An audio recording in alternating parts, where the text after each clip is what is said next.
Doesn't matter. Well, good morning. This is Rebecca Lee again, and we are back today again with Robert Smith-Hald, who lives in Norway.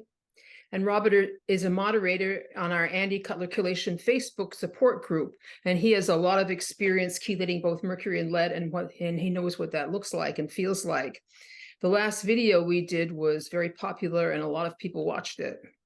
So I asked Robert what he would like to talk about this time, and he said he wanted to talk about the protocol and how hard it is for some people to get their heads around how it works, and the fact that there is no fast silver bullet. And this thing takes time and faith and patience and an understanding of the science that goes into it. And you know, you're right, Robert, because about this silver bullet thing. And I think that's why some people pursue the Lyme narrative, because they're hoping that this is something you can just cure with a course of antibiotics. And what do you think about that?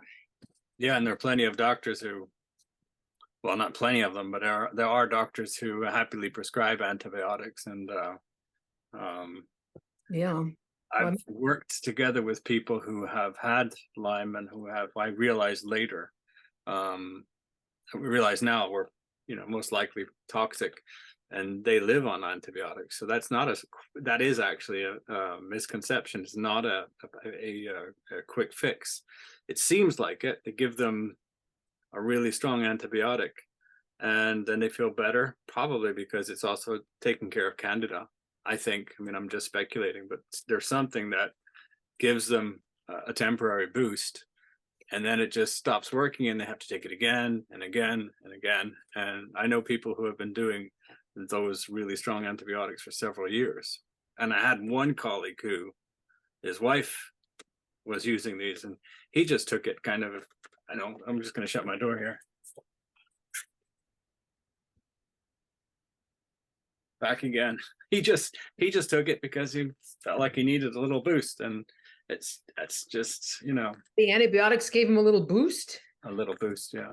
I've heard people say that there's nothing like a course of antibiotics to set you straight, like I guess it kills everything. You start from zero, something like that. But I have some people, and in retrospect, maybe there was something wrong with him, and that was helping his Candida, or getting rid of his Candida. I mean, I was, before I found the protocol, I just went up and down and had health crisis after health crisis, and many times I'd end up at the doctors and they couldn't do anything, but they could see that I was in extreme agony and could hardly breathe, so they ended up giving me some kind of antibiotic that sometimes helped and sometimes not.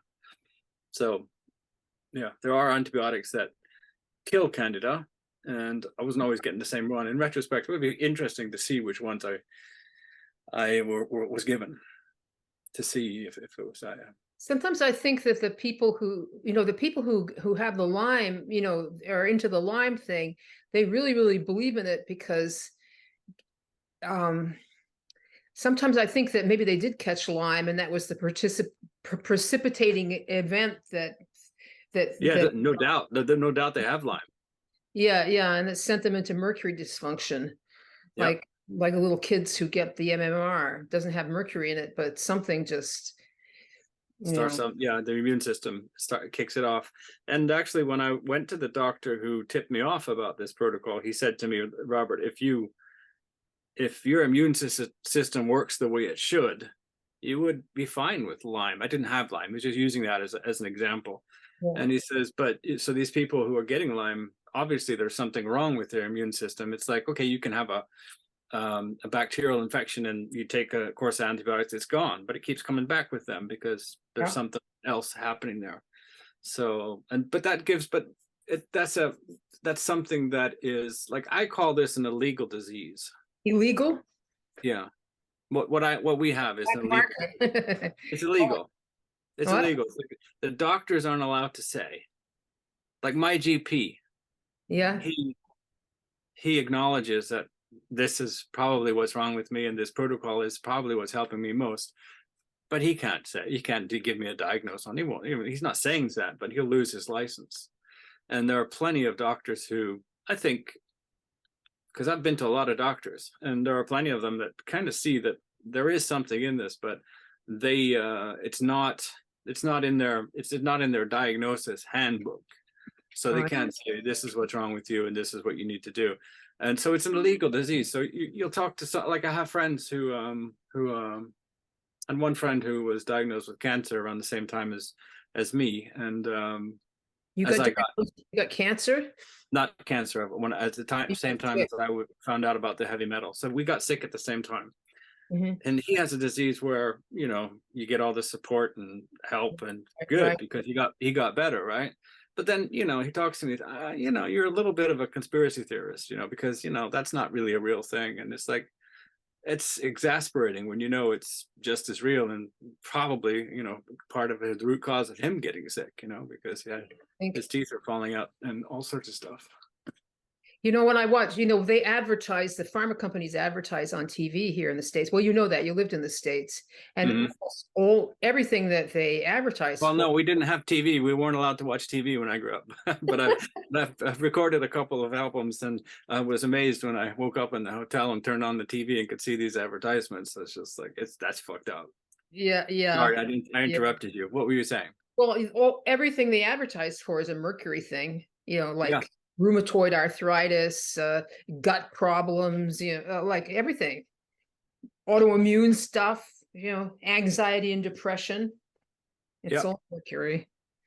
But Absolutely you every single thing. can't even say that word though. I mean, my kids like wish I wouldn't use it. Wouldn't, you know, like, why don't you name your business something else, Mom? Really? Yeah, yeah, yeah. Like it's just, well, I think because when you find out what's wrong with you, you go through this period of being a zealot and everybody gets tired of you. Yep. Yeah. I think that we all go through that. It's like, you know, you know, you can see stuff that other people can't, and it makes you slightly bonkers. That's right. You have to kind of get past the zealot phase and get into the kind of, well, I'm right phase. And you know, you don't have to always say, but if it comes up in a natural way, I'll say it. You know, but if I know that, you know, the person I'm saying to it probably will just make them feel worse about their situation, I'm not saying anything. That's, you know, you can lead a horse to the water, but you can't force it to drink. And people have to have eyes to hear, eyes to see, and ears to hear. And Right. Andy told me once, just tell people once, and don't go babbling on. Don't babbling on is how he put it, because you'll drive them away, and maybe they'll hear it from somebody else, someplace else, and it'll sink in the second time. Yeah, I think that's true. I think like I heard the first time I heard about amalgams being a problem, I was 20 something, and you know, but it's stuck in the back of my mind. So when I finally found, or when this doctor told me that to look into it, because he's not allowed to diagnose me, right? But he tipped me off. He says, check this out. When I finally did, it just all clicked, you know. And but that's why I wanted to talk about this with the protocol, because he thought it was kind of funny, because I was like, no, this is garbage. I mean, they wouldn't be putting amalgams in our mouth if it was that dangerous. And you know, nobody would do anything like that, you know. nobody would do that. No, you know, the powers that be have our health and our wellness at heart, and that's just a conspiracy theory. And then you know, I listened to podcasts with Andy, read the books, and then I started participating or reading in the Facebook group, and it was just like one jaw-dropping moment after the other.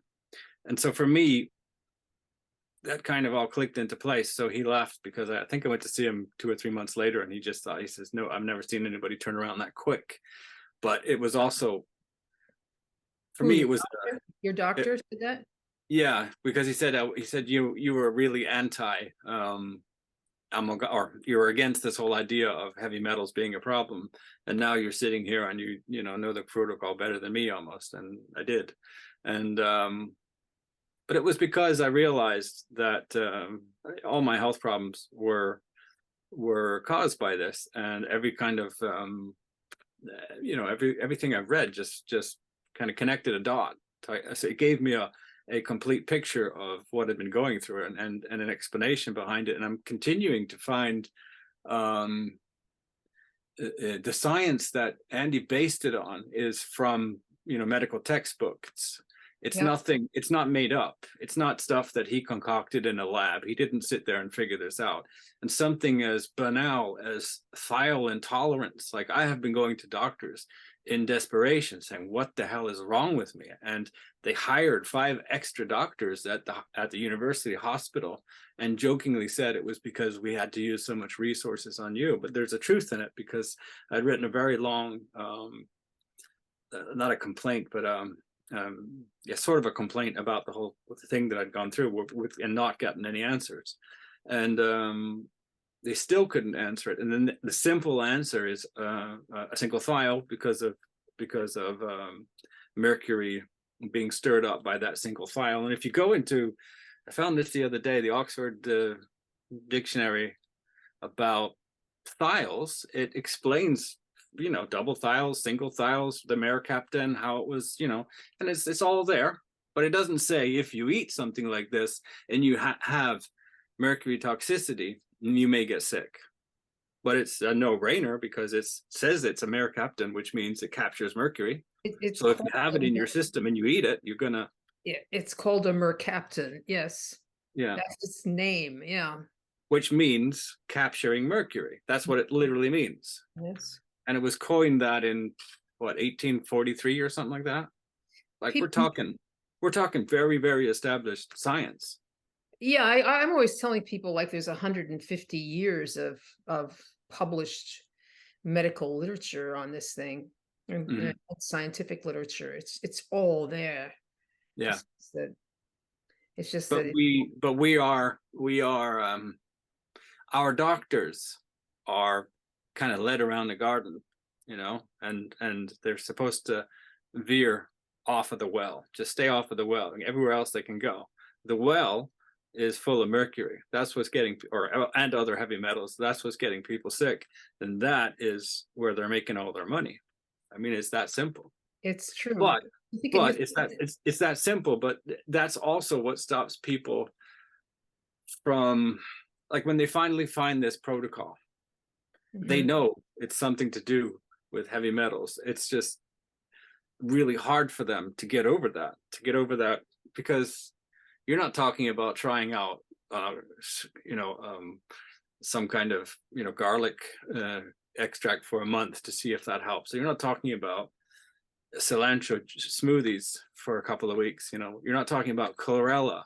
You're talking about a protocol where it's quite simple, but you're basically going to use several years of your life devoted to living like this and taking this simple yet still complicated cocktail of supplements and chelators and trust. And in that period, you're going to also probably get worse before you get better. Or you get better. Yeah. And then because these people like myself, want that magic pill. They want to say, get me better so I can go back to work, and it's understandable. But I'd like to know how many people who get there. Like, I'd like to know what happened to the people who kind of jump into the protocol and then jump off before they commit. I like to know what happened to them. I don't know. It's not doable, but I don't know. A lot of people can't do it. They're too mentally ill to do it. Some of them. Yeah, that's one side. Consideration. And then there's a group of people that kind of like are wedded to their disabilities. Like, that's their definition of who they are, is their sickness. Yeah. So they find that really interesting, something like that. I don't know. People have to be ready to hear, quote, the good news. And I feel like an evangelist, but it's true. They have to be ready to hear it. They have to have eyes to see and ears to hear, because otherwise you're casting your pearls before swine, Yeah. as they say in the Bible. Yeah, because it can't hear it. Yeah, and the other aspect of it is that even if they're using you as a coach or somebody else, they are doing it themselves for many years, Yeah, and yeah. they have to have the the cognitive ability to. I'm trying to figure out how to turn that sound off. Is that coming through to you? No, I can't hear anything. All right, okay. Even if they have the cognitive ability to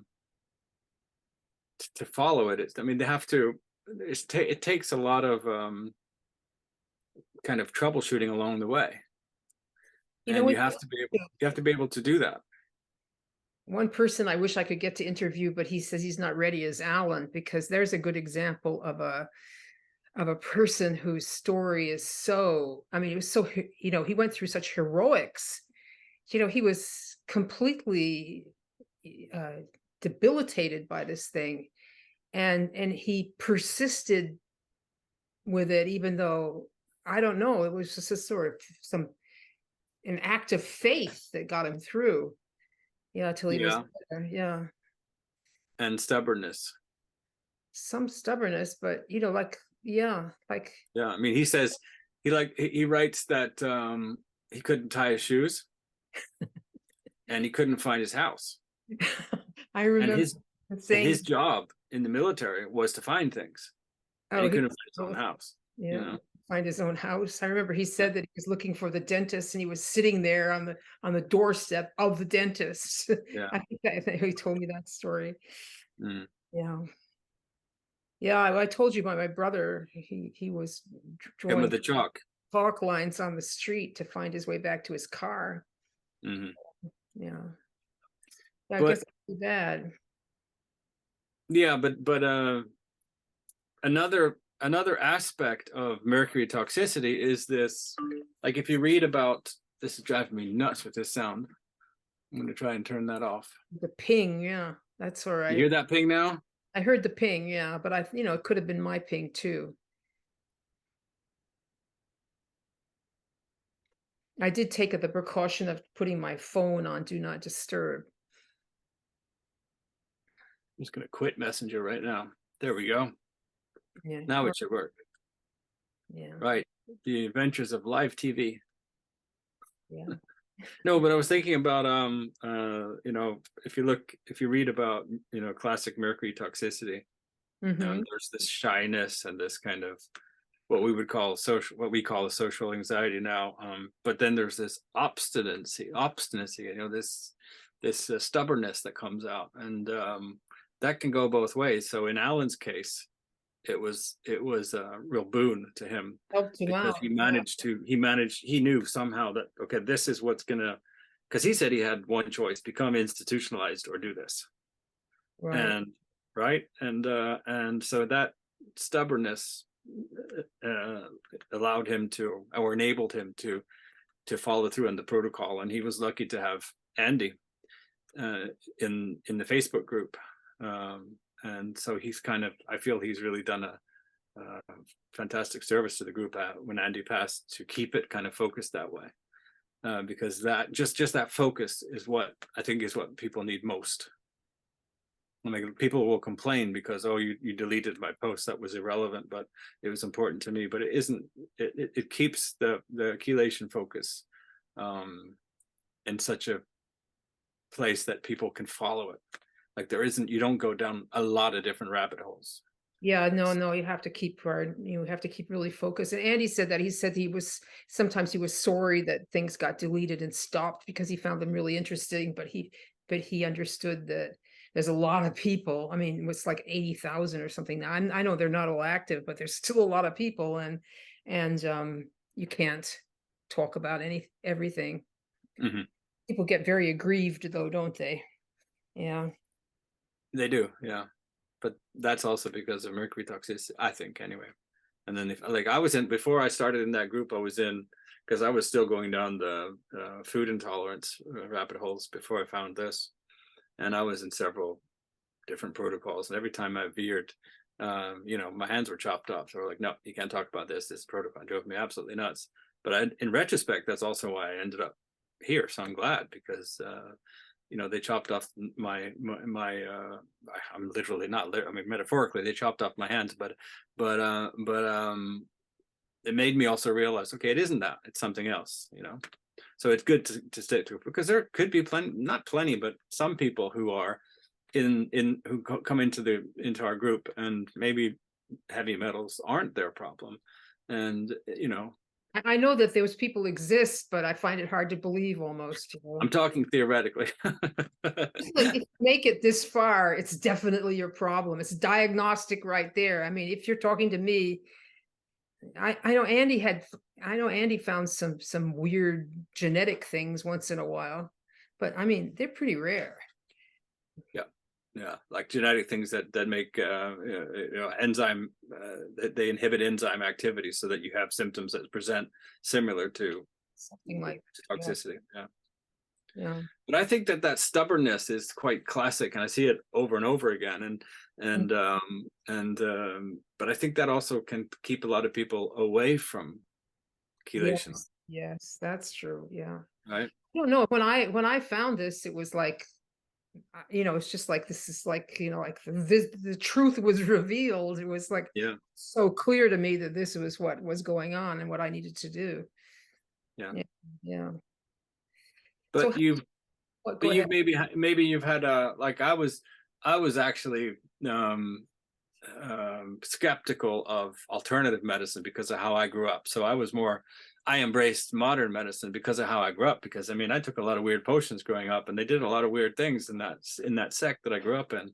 So I was like, to hell with that. You can take your my science, whatever weed, and shove it up your whatever. I'm going to go with science, and then you realize, holy shit, I mean, there was a lot of stuff they did that wasn't any good, but it kept me from looking into other things. Like and that's kind of what bugs me about this whole thing with Andy, because Andy was a real scientist. It's not like all the stuff that's on the not to do list. I did absolutely everything there. So it's kind of funny that I'm like embracing modern science, but still I did all that shit, right? Because you think it's scientific because it's marketed to you that way. Like, it's marketing. But Andy, the stuff that Andy did, it's all in the textbooks that doctors could read when going to school. It's all in the literature. It's all, there's so many studies that have been done showing that what he's talking about is, it's scientifically based. The foundation is science, is rock hard science. And yet it is completely but it's completely quelled by big pharma, because that's their that's their money bag, right? But this is the thing. You know how I call artificial intelligence artificial idiot, right? Yeah.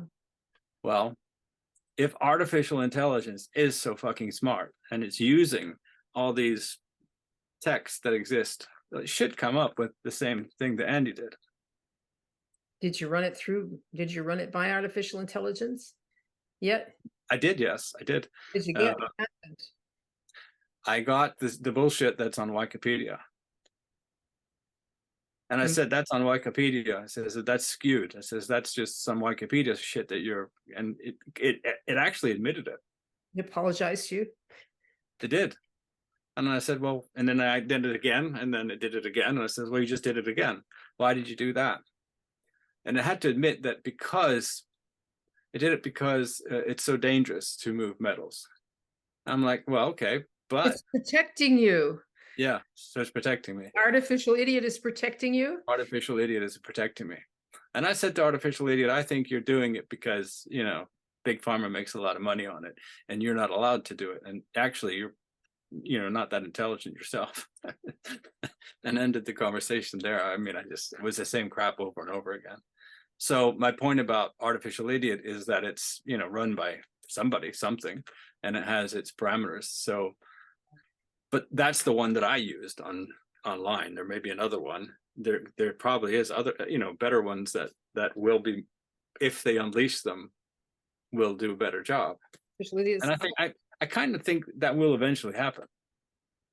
Yeah, does it really go through all the medical literature? It has to be online. Some of it has to be online, and it goes through absolutely everything that's online up until I think that one was 2019. Well, I think it's sort of it can sort of be useful the way Wikipedia is useful to answer some questions, if they're not too controversial. Like I was thinking to ask it to explain the different forms of mercury and what they do, like the vapor as opposed to all those different forms it comes in. Hmm. Would Basic knowledge. I don't think it would mind telling me that because I've always had trouble understanding all that because there's so many different forms. Yeah. And And Andy's book starts with a whole big chapter all about that, and I'm just starting to understand. notoriously hard to read. Yeah. Yeah.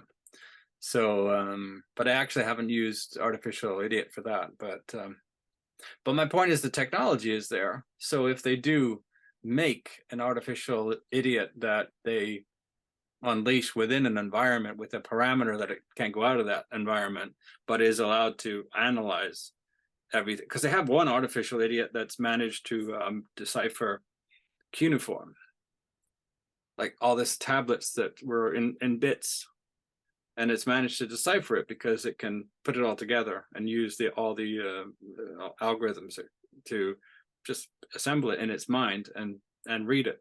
So there's a lot of cuneiform that's being translated because of that.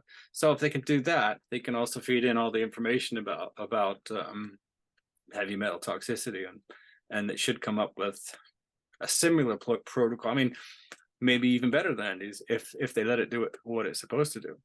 We can run through all the molecules and find another chelator. Yeah, figure out why cilantro works, how it works, how to take it safely. I mean, because it works faster than any of the other chelators. Works straight away. Well, you mean maybe it's got a very short half-life or something? It works straight away because you tried it. Works straight away because everybody who takes it feels great to start with, and Oh, then like it's kind of a universal thing, and they all get bad or worse over time because it's depositing it in organs in the brain. So there's something in it that is pretty powerful. yeah, there's definitely something in it that's really powerful because like the worst stories you hear are from people who did that. Mm. Yeah, I did that too. What happened? Well, it was like a perfect storm for me of doing the wrong things because I was taking I was on the Walls diet, Terry Walls. She has a multiple sclerosis, and I was thinking it's for MS, right? Yeah. right. So her diet is, very high thiol, and so she's probably she's probably toxic. That's why she has her MS. And she does talk about removing your amalgam safely and chelating if that's necessary. She doesn't talk about the Andy Cutler protocol, but maybe not, maybe because she doesn't know. But in her book, I mean, and then she advocates, instead of taking all your vitamins, eating as much food as you can, because her what she figured was, okay, well, the vitamins were the only thing that helped her. The medicine wasn't helping her. So what she figured is, well, if I eat all the food, we know, there's a certain amount of vitamins in that food, but there's probably 10,000 other substances in that food that will help me too. And it's you know, nice philosophy, but when you really look at it for what it is, it's a high thiol diet. And she's probably a person who responds well to thiols. Yeah. Okay. And Yeah. she had a process, or she had a time where she was basically free of her MS, and now she's kind of between. So she still has it, and she's still eating high thiol. So I did that, and I took NAC because I'd read that was good for you. I took So you glutathione. oops. IVs.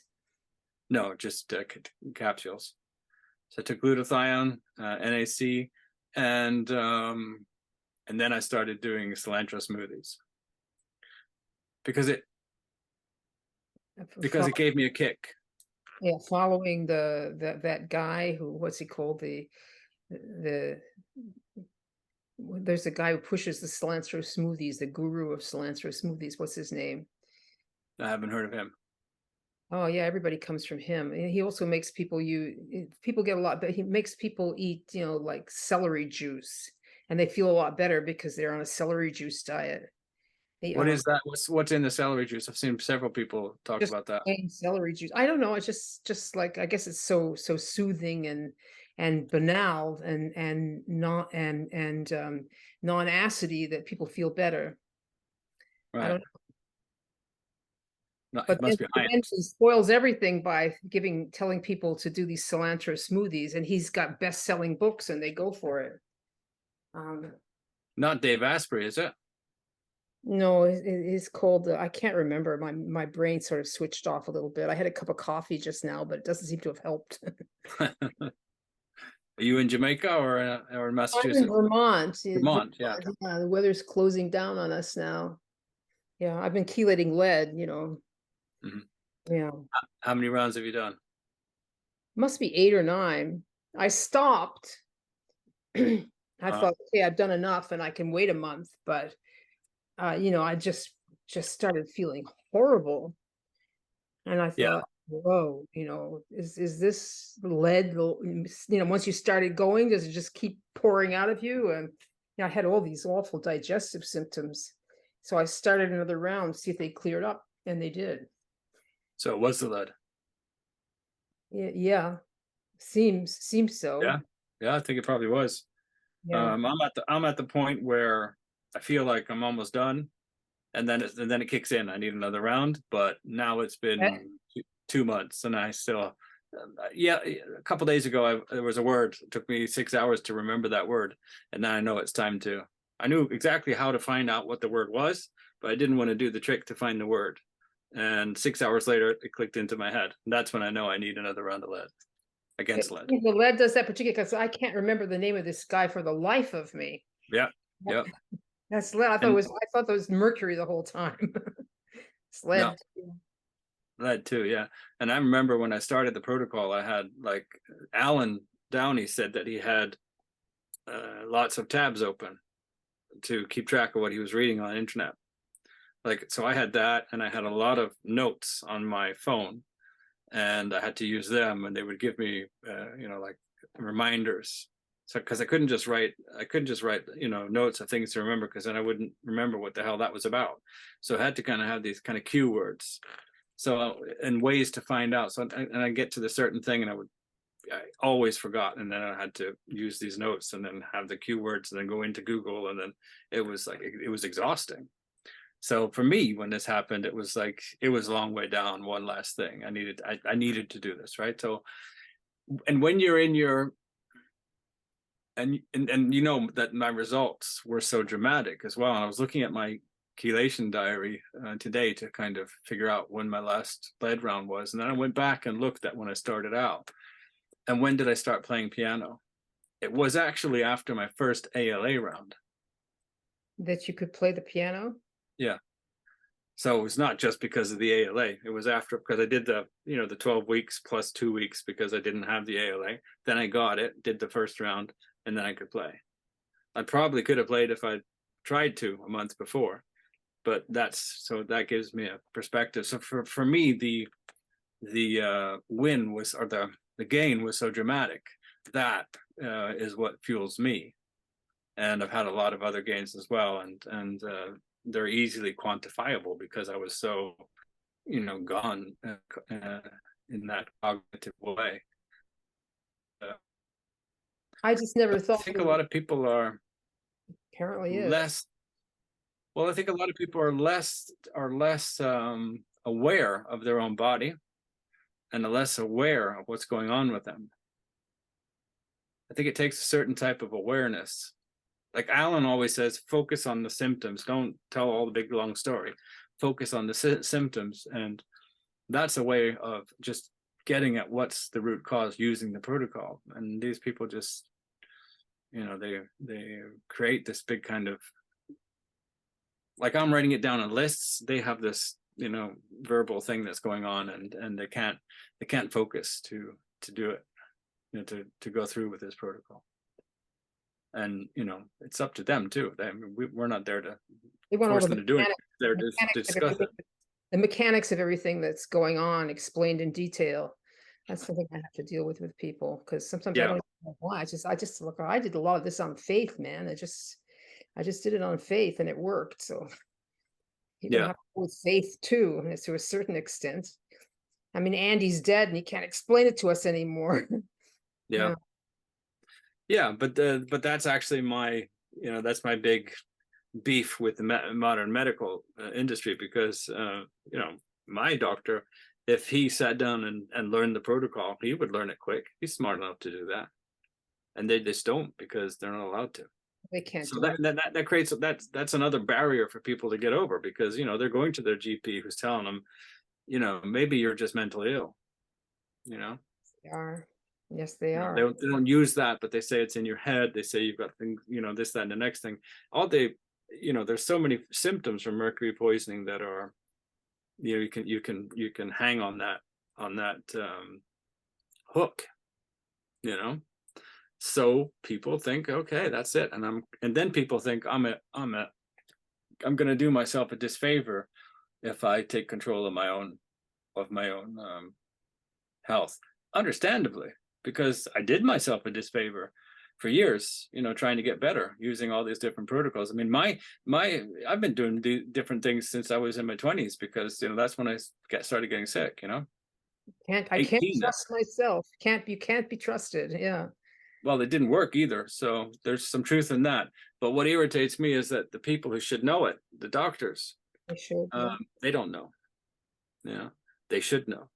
So are you in the camp of it's a plot to make money, a lot of it? Or Yeah, what absolutely. you actually believe that? Yeah, yeah. Yeah, Well, yeah. I think they fell on the people who are making money on it sort of stumbled on it by mistake. I don't know that you know the pharma company that invented thimerosal, did it on purpose to make people sick so that they could.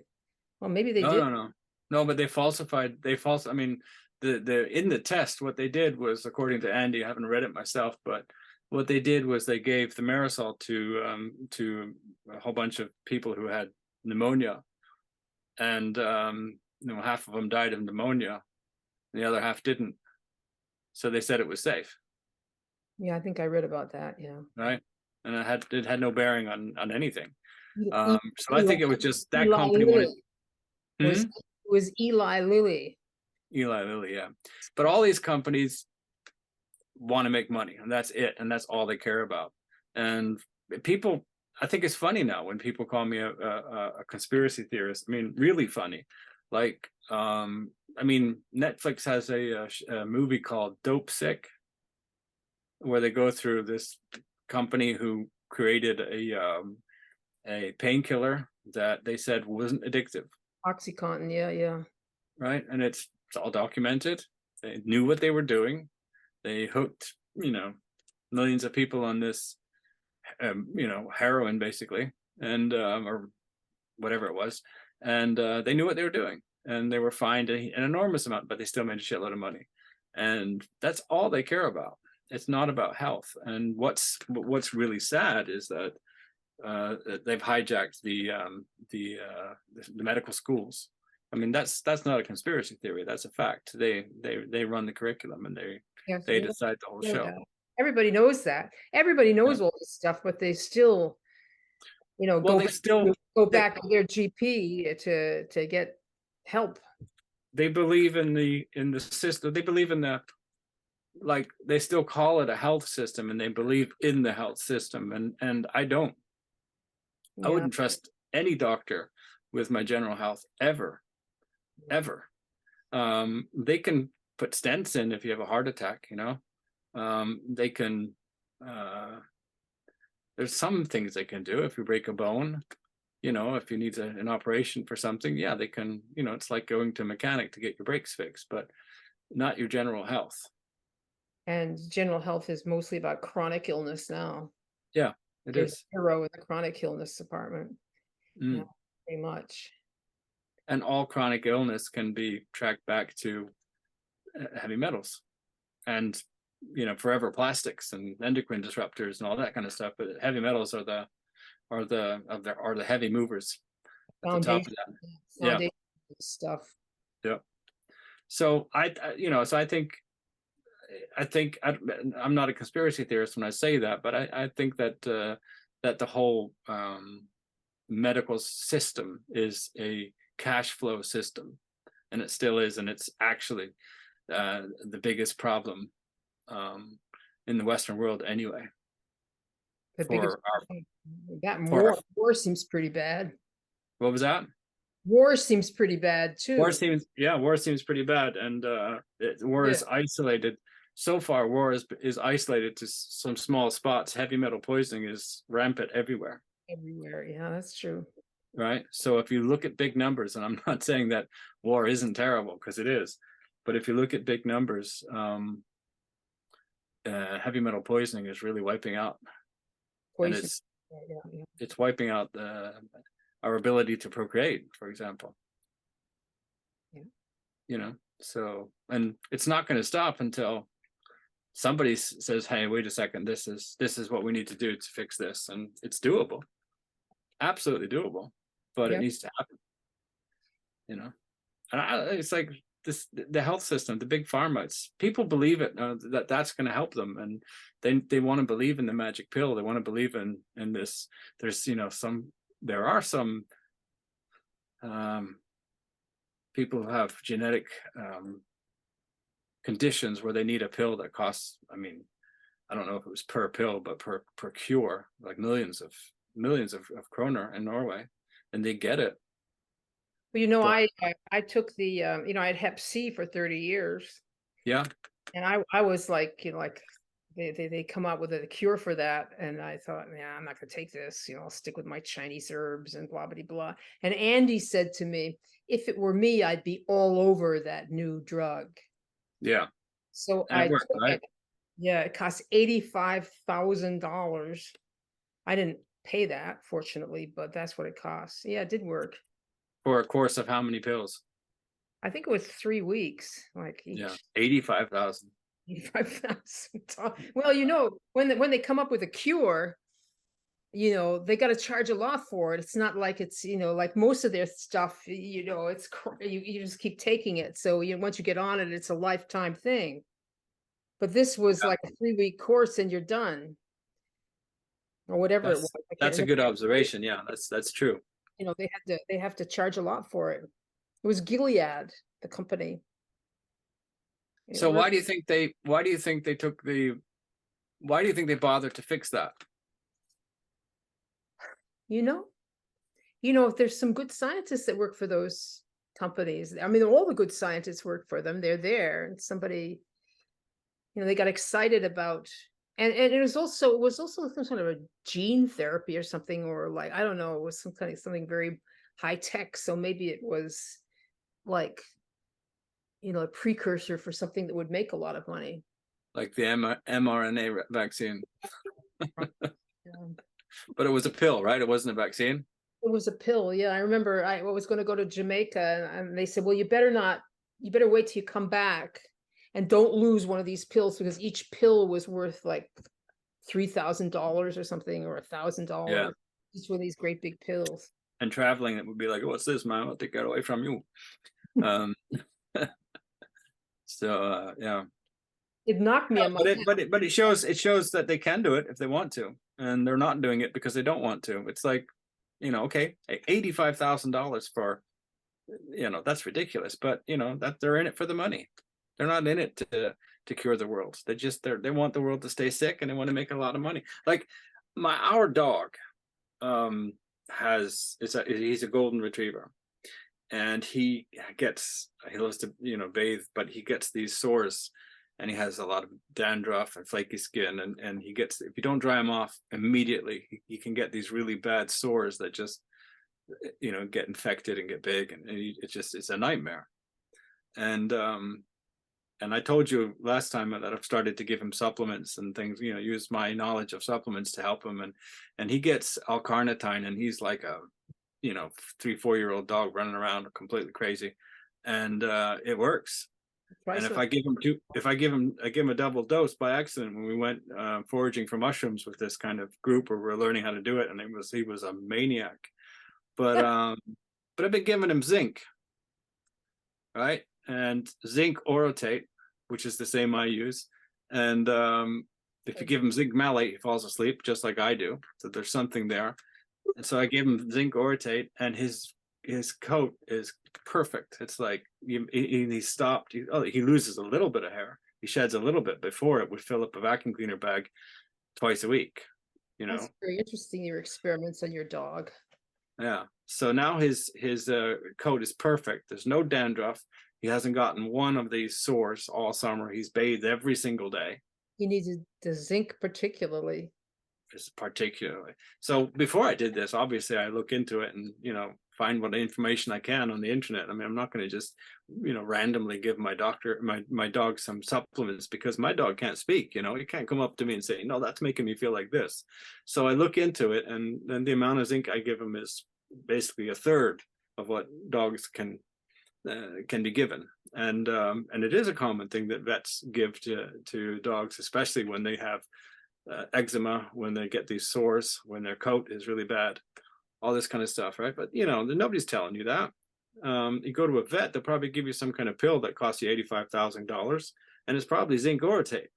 Well, they give an awful lot of vaccines. The vets have really gotten bad. Yes, and they give vaccines that should last 5 to 10 years. Like they're saying we need to give it every year. Yeah. So if you go to a vet, they'll tell you one thing, but if you actually look at their guidelines are online. It says something completely different. And it's the same with supplements. And I was at the pet store today and looking at we feed them meat, and I'm looking at the line of products that they have for shampoo, and it's all for this kind of sores and dandruff and all this kind of stuff. And it's a whole line. It's like there's a whole aisle, just like in a supermarket, of really expensive shampoos to help your dog. And that's, if you ask me, that is a crime against canines, because zinc would fix it, but they're making money off of the shampoo. Well, I think if you go and look at the aisle that is just dog food, you'd find a lot of what's wrong with your dogs too. A lot of people and dogs that. Yes, yeah, and according to the stuff I find about zinc and dog food, they say you don't need to worry about this because there's enough zinc in the dog food. So I went and looked at the food that we buy, because we buy good quality kibble, because he needs a little bit of that as well. It's not even a fraction of what they're supposed to have in there. Even the stuff that you buy, the really expensive stuff that's supposed to be good for them, if they have problems with the coast, that contains a little bit more zinc, and actually, guess what? L-carnitine. Yeah. So he gets better quality L-carnitine and better quality zinc. Oh, I'm glad I don't have a dog to deal with. If I get a dog, it's going to be a very small one. Mine is 43 kilos when he's lost enough weight to. Yeah, my daughter has a beautiful one like that, just the most gorgeous golden retriever you can imagine. And she buys like special dog food, frozen, like handmade by somebody, has to be delivered and so forth. Yeah, to keep it's like having a kid. Yeah, kids. Yeah. I'm fortunate that my kids are grown up, and I'm terrified nowadays trying to keep a kid healthy. Yeah. Dog or kid or anything, keep anything healthy. Well, we talked about a lot of things. Yeah, but we didn't talk about what we were going to talk about. What was that? How hard it is for people to kind of commit to or figure out how to do this protocol, because they want a magic bullet. Well, we sort of talked about it. Kind of. They want the magic bullet for sure. Definitely. I'd like the magic bullet. Yeah, me too. I think the best bullet. Yeah. And I don't think there is one magic bullet. I think the protocol is the magic bullet. It's just that it's a slow mobile bullet. Yeah, it's pretty slow. That's what it's been for me. I mean, I was also going through my chelation diary just to see where, and I've been almost exactly 4 years ago. And if I'd known what I know today, I would have definitely done it before. But it's daunting to think that you're going to use, 4 or 5 years maybe to get better. And to tell you the truth, I'll probably always chelate a little bit, like you do, like some other moderators do, just because you're getting exposure. Yeah. But it's daunting. But I think that what people have to realize is that, well, that time's going to pass anyway. Yeah, and I mean, Andy used to say you have to do it as a background activity to, just you just got to do this. You're just going to do it. Yeah, Find yourself a level to do it at, and some kind of way to do it so that it's doable, because you're going to have to do it a long time, yeah. constantly for a long time. The other thing that I think is sort of like discouraging for people is the thought that you may get worse before you get better, which Yeah, yeah. people say I can't possibly handle being any worse than I am. But it's just a little bit worse, maybe not worse. And some people get better immediately. Immediately. Some people do, and this is also something that, when Alan Downey just had birthday, and Jennifer made a happy birthday post for him, and I was looking at the messages people were posting. It was really nice, but most of the people don't post, but they're all saying, they've chelated and they've done really well thanks to your Right. help. Right. There's a lot of people that, they just all of a sudden there they are and they're doing great. They got better right away, but they didn't post anything ever. Yeah. And they don't post because the people who post are the people who need the most help. It's And the true. people who need the most help are, people like me who are really, really sick when they started out, people who are doing things wrong and not taking advice as they go along, or not taking in what the protocol requires. People who are mentally ill too. And people who are mentally ill, yeah. Yeah. And there's some people who just think you do what you can, you answer what you can, you kind of try to focus on what the protocol says, and you think this is not going to work. And then 3 months later, that person is like, oh my God, I am fucking normal. I'm having a great life. And it's great, So there is no kind of one size fits all in that way, but Yeah. Yeah. protocol works if you do it right. If heavy metals is your problem, then the protocol works if you do it right, and if you do it right for you, because 50 milligrams is fine for one person, and I've taken a chelation break of, I think, a month now, because I was like, I'm doing fine on 250 milligrams. I've been doing this for a year. I'm going to bump it up to 300, and I fried myself. You fried yourself. I fried myself. It was like, Milligrams. this is not doable. This is like being in the dump times 10. And I recovered quick enough, but then I'm like, okay, I've learned that's my dose for the next year or whatever, right? Maybe I can, and then that's what you have to listen to. It's not a thought process. It's how your body reacts. Like if some people got it all planned out, I'm going to do this for so many months, and then I'm going to do this for another 10, and then I did that.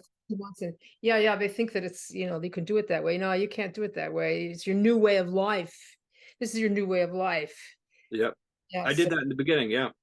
So you have to listen to your body and go by that. But you have to use the parameters that are there, but you have to use you can't, like I set it out. I'm going to increase by 50% at that date, then 50% at that date. Yeah. I'll be better by Christmas that year. And no, that's not how it works. I'm going to be done by Christmas.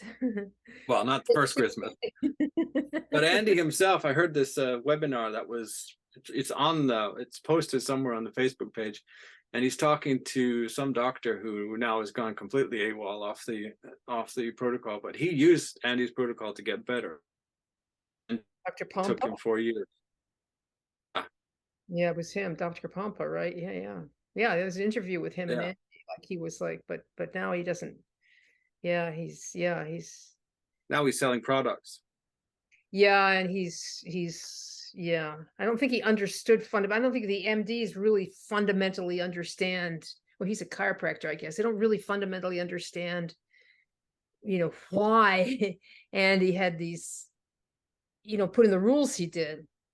Like, you can't mess with some of those things. You can mess with all the supplements if you want, but you can't mess with those schedules, with the chelators. You can't mess with them. It's interesting because when I listened to that webinar, he clearly understood the protocol. So in my mind, he's gone off the reservation for some reason. I don't know what's going on there, but he said that it took him actually 4 years to get better. And Andy said, well, I don't say it that loudly, but yeah, that's right. Yeah. But I think it's better to say it up front, so people really see if I'd heard that it was 4 years, I still would have done it. But for me, I was a long way down one last thing. So, it was like I was developing what I think was early dementia. I was developing ALS, all these things, right? I have. And so I didn't have anything to lose. But at the same time, if people jump into this protocol and they think they're going to finish in a year and a half, and they get worse in that year and a half, it's they need to have the full scale of the thing. Like it's there, but they need to read it. They need to understand it. You mean because they're doing something wrong? Because you. No, it's just that if you read the protocol, because it's so individual, yes, you can get a lot better in 3 months, 6 months. Maybe the dump is fine for you, but people have to understand that it's not one size fits all. It could be that you take 4 years like Dr. Pampa did. Like, I didn't think I would take 4 years, but it did. It's like, I probably have another year. You still have gain. You still make gains along the way, though, as we point out. You still make gains. It's not like you're terrible and then suddenly at the 4-year mark you're cured. That's right. Yeah, it's not like a big flat line and then jumping up like that. But and it's individual. But but it needs to be done the same for people. Like, you have to follow the same parameters within how your body reacts, and that's what people have to understand. And that time's going to pass no matter what. Yeah, you could spend that 4 years just being consistently sick. Yeah, that's what people do. I spent 32 years 35 years being consistently sick. So, yeah. And it doesn't get any better. The prognosis is terrible. No. Well, maybe some people do. I mean, it really, like, I think the reason I got worse is because I had 56 amalgams on top of the 7 I had when I was a kid. So 65 altogether, 63. And I had them periodically removed because it's expensive, and I never used any precaution. My dentist actually offered me to use a dental dam and oxygen and all that, but it was expensive and I couldn't afford it, and I didn't believe that it was dangerous. And he was like, "No, I know what I'm doing." It's like, and he's still, I mean, he's toxic, but he's still functioning. Yeah. So I got poisoned more and more. And I think maybe some people maybe have 2 or 3 amalgams and then they remove them unsafely, and then they maybe have 7 or 10 years of being sick, and then make some sort of recovery, and they function. Oh, yeah. Some people do sort of reach some kind of equilibrium, even though they're toxic as shit. Yeah. And the world is full of narcissists who are definitely neurologically damaged, I think. That's why they're like that. I've started to think that narcissism is somewhere on the, how they, when I was a kid and I grew up in this sect and we had all these autistic people. So for me, I know autism really well, but I know that form of autism. And now they're talking about a spectrum, autism spectrum disorder. And I'm starting to wonder if well, Kennedy talks about it being a neurological development disorder. And if you think about narcissists, they're stuck at a 5-year, they act like a 5-year-old child does, emotionally and in their cognitive process as well. But they have an adult's body and will and intelligence. So they can make a lot more trouble than a 5-year-old. And a 5-year-old can make a lot of trouble. So I've started. Do you think they're toxic? Excuse me? What about psychopaths? I think it's the same thing. Psychopaths as well. I'm not making excuses for them, but I think it's a form of somewhere on the spectrum and some neurological disorder. It's not normal. I remember watching this show in the late 90s about it was an American TV show about murderers who were psychotic murderers who were historically, the worst murder that they had up until then was some guy who worked for the mob, and he was a hitman and lived this double life where he had a family and a child and everything was hunky-dory. But on the other hand, he was the worst hitman they had, and the things he did were indescribable, also in his childhood. So he had been this like that always. Yeah. But in the program, he asks, kind of at the end, he asks the psychologist interviewing, psychologist, thanks him for helping and contributing to this project, because it was a project looking into this, and asked him if there was anything he wanted to know, and he said, yeah. He took a pause, and he got really emotional. He says, why am I like this?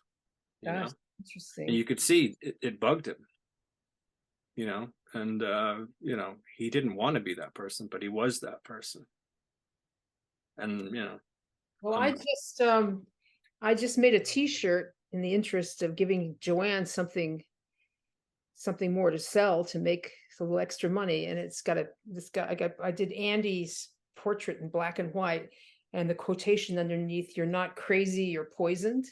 yeah. So yeah, That's my favorite quote. Yeah. yeah, me too. I put it on my website. You're not crazy, you're poisoned. Hmm.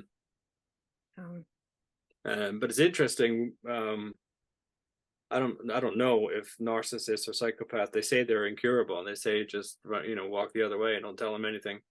But it'd be interesting to know if it was through this. Not Andy that I. put, on the cover of Amalgam Illness, he put uh, something, what's it called, disorders. See, I can't remember words right now because of the friggin' lead, I guess. Yeah. Sorry. I'll look on the cover of Amalgam Illness and find it. But it's, it's essentially people who are unpleasant people. Like yeah. Yeah. It's a long time since I've seen the cover. But I know what you're talking about. Yeah. Yeah. Um, and Personality, like what's something yes, personality disorders. yeah, the personality disorders, like Yeah. Several different types is listed there. But he also talked about his own online presence. And that's when he really saw how toxic he'd been, because he started to see the stuff that he had written prior to chelating. Well, he also mentioned going to the doctor and the doctor practically firing him and never even want to see him again. Really, I forgot about that. Yeah, Right. in there. Well, he gives a narrative of all the different chelators he tried and all the different methods he tried and what they did to him. Hmm. And one of them was, turned him into like a completely so insane that nobody wanted to be around him. Which one was that? Do you remember? I can't remember which one it was. Something he did. I'll find it again later. Right. Probably cilantro. You must have read that narrative. Yeah, I'm sure I did, but it's been a while since I've read it, to reread it now. Mm-hmm. Yeah, but there's something about like reading something, and something about understanding something intellectually, and another thing is kind of letting it sink in. Borderline personality disorder is the word I was looking for. That's what it was. Yeah, it takes about 20 minutes, but these words pop into my head eventually. that's right. 20 minutes is good. I used 6 hours last time that happened to me, so I timed it. I'm not completely deteriorating. Yeah, we were talking about what eats slugs in the garden, and I was saying we should get some of these ducks, and I'm like, what? And I know what they are. I can see it in my head, but I know exactly what they are, but I couldn't. It took me 6 hours. And muscus ducks, they're called in Norwegian. Minutes point into your head like that. Yeah, just like that. Yeah, and that's a little fucking ion of lead sitting in the way there. It's that simple. Anyway, but there's something, understanding something, and there's something really, I don't know, when I feel that as I become less toxic, I just have an ability to learn things better, and it's not just intellectually learning it, it's soaking up the knowledge and kind of internalizing it. Concentrate in a way, it's trying to get it into your head, because he said once it's more of a question of just getting the information into your head than being able to retain it. Yeah, because once you understand it, once you internalize it, if you forget the jargon or the way it's organized, you can always reword it in a different way. So, and that's kind of where I am at with narcissists, because I have a lot of them in my family, and so I've been thinking a lot about that, and also I know they're all toxic. I mean, talked about this before, and that is a neurological development disability, actually, I think. That's where I'm at now. Yeah, well, borderline personality disorder is sort of like that too. Yeah, yeah.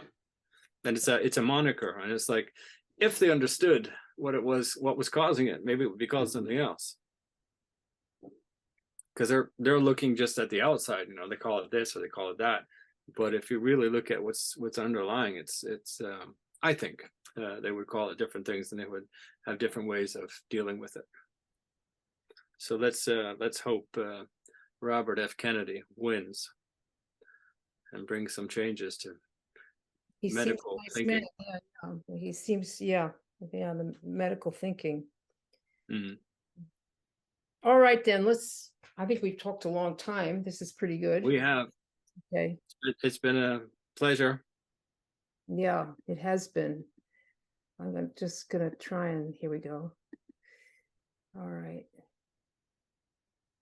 All right. So long, Robert. I'll publish this. Bye bye. Let's hope a lot of people watch it and enjoy.